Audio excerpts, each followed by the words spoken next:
Hello everyone. तो last part की starting में हम देखते हैं कि जू को वहाँ से भेजकर जियांग लिन से पूछने लगता है कि क्या वाकई में तुमने उस रात मुझसे डेट मॉम के कहने पर ही की थी। उसकी खामोशी से ये और ही सैड हो जाता है कि इसका मतलब तुम्हारे दिल में मुझे लेकर कोई भी फीलिंग्स नहीं है।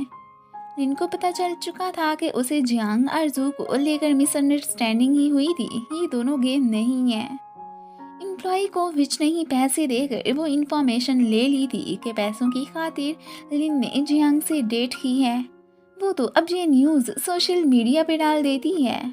ऑफिस में सभी एम्प्लॉयज लिन को लेकर गॉसिप्स करना स्टार्ट कर देते हैं और साथ में उसे अजीब सी इन नज़रों से भी देखने लगते हैं। इस सब का जब लिन को पता चलता है तो वो सैड हो जाती है। जू तो अब उसे ऑफिस में बुलाकर खूब डांटने भी लगता है कि देखो तुम्हारी वजह से अब क्या हो रहा है। जियांग ने तो उसे एम्प्लॉय को बातें करते सुन लिया था।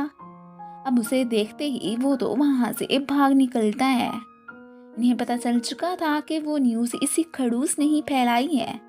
अब दोनों ही नेक्स्ट डे जानबूझ के उसी एम्प्लॉय के आसपास बैठकर बातें करने लगते हैं कि जो कंपनी के साथ गद्दारी करता है उसके साथ तो बहुत बुरा करना चाहिए। ये दोनों तो फिर उसे डराने के लिए कहने लगते हैं कि क्यों ना हम एक सीरियल किलर को हायर करके उसे मरवा ही दें, किसी को क्या पता चलना है। अब ये सुनकर उस एम्प्लॉय की तो हवाइयाँ ही उड़ जाती हैं। वो फौरन से इनके सामने अपना जुर्म एक्सेप्ट कर लेता है। इनका प्लान तो कामयाब हो ही गया था। अब फैलाई इस न्यूज़ को सोशल मीडिया से डिलीट करवा दिया जाता है। अब उसी एम्प्लॉय से इन्हें पता चला था कि ये सब उससे एक्स और विच ने करवाया था, तो ये लोग उन पे केस ही करवा देते हैं। अब जियांग को लिन पे ज़रा भी गुस्सा नहीं था। उसे इतना तो पता चल चुका होता है कि लिन ने वो सब जस्ट एक गलत फहमी में आकर उन्हें प्रोटेक्ट करने के लिए ही किया था। इसलिए वो लिन के पास जाता है। लिन उसे कहती है कि मैं अपनी कंपनी वापस जाना चाहती हूँ, लेकिन जियांग भला अब उसे कहाँ जाने दे सकता था। वो तो इसकी रिस्पॉन्सिबिलिटी लेने को तैयार था। ये सुनकर लिन फिर खुश हो जाती है। नेक्स्ट डे लिन को कंपनी से गायब देखकर वो तो परेशान होकर फौरन से उसे ढूंढने निकल पड़ता है। अब बाद में जियांग उसे कॉल्स करने की भी ट्राई करता है, लेकिन आगे से वो तो पिक ही नहीं कर रही थी। अब वो करती भी कैसे? एक्स और विच ने मिलकर इसे किडनैप जो कर लिया था। उनका इरादा इसके बदले में जियांग से पैसे बटोरने का था और वो बाद में जियांग को कॉल करके इसे लेने आने का भी कह देते हैं। जियांग फिर इन्हें जल्दी से एड्रेस भेजने का कहकर फौरन से उसी प्लेस पर जाने लगता है। विच तो इससे जेलिसी में आकर थप्पड़ भी मारने लगती है। वो कहाँ बर्दाश्त कर सकती थी कि इस जैसी आम सी लड़की से कोई रिच बॉय लव करे। बेस्टी होते हुए भी वो लिन के साथ ऐसा कर रही थी। ऐसी दोस्तों से अच्छा बंदा फिर अकेला ही ठीक है। जियांग की भी फिर इधर एंट्री हो जाती है। अब ये तो लिन को देने के बदले में उससे बहुत सारी मनी मांगते हैं, जो कि वो फौरन से देने को तैयार हो जाता है। फिलहाल जियांग अपनी पॉकेट से कुछ निकाल कर एक्स को दे मारता है और फिर एक हीरो की तरह उस पर अटैक भी कर देता है। इसी दौरान नाइफ लगने से जियांग जख्मी भी हो गया था। वो इस बात की परवाह किए बिना एक्स का तो फिर बर्था ही बना देता है। ये देखकर विच भी काफ़ी डर गई थी।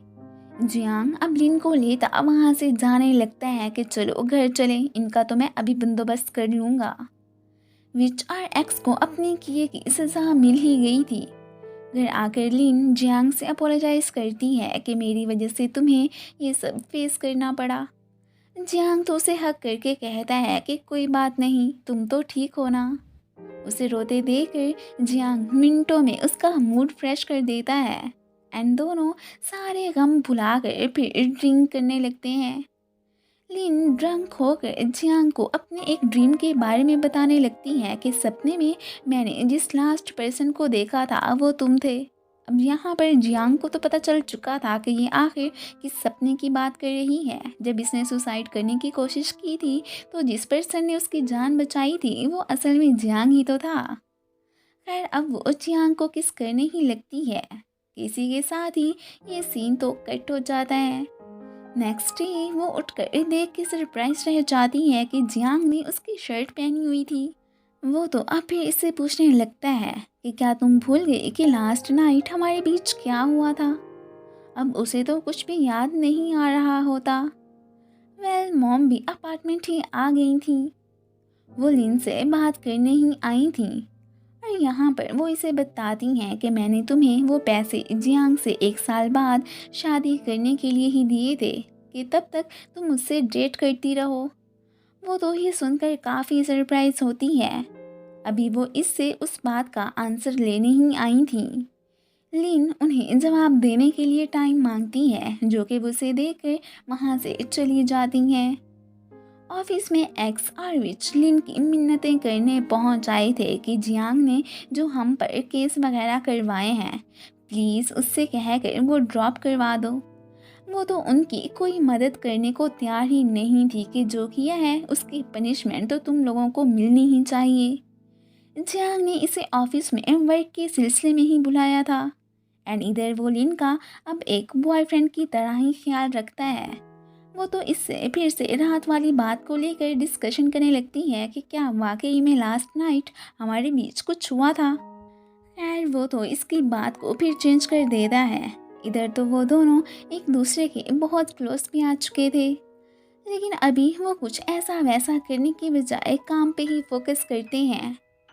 लिन अपना प्रोजेक्ट कंप्लीट करने के बाद कंपनी वापस ही आ चुकी थी।